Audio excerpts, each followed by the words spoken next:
mmoja anaokuja kwenye misa anapaswa kuwa na nia. Mimi napotoka nyumbani naenda leo kanisani kwa nia gani?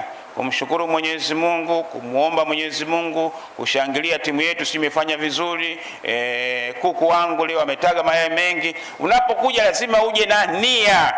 Ukiingia kwenye misa una nia, utaingia na kutoka yule yule. Lakini huyu anaokuja naenda leo kanisani kumwombea mwenzangu wa ndoa, afya yake kidogo imepata mtetemeko fulani, misa yake na misa huyu ambaye anakuja bila nia yote inakuwa tofauti. Kwa hiyo unapokuja hapa uje na nia. Umekuja leo asubuhi kwa sababu gani? Una mmoja hapa anamnongoneza mwenzake, nimekuja mimi kuuza sura, unajua sijapata mchumba. Nayo pia ni nia. Kwa hiyo akisema tuombe, padre anakaa kwa sekunde chache, kila mmoja apate nafasi ya kutoa nia yake. Ile sala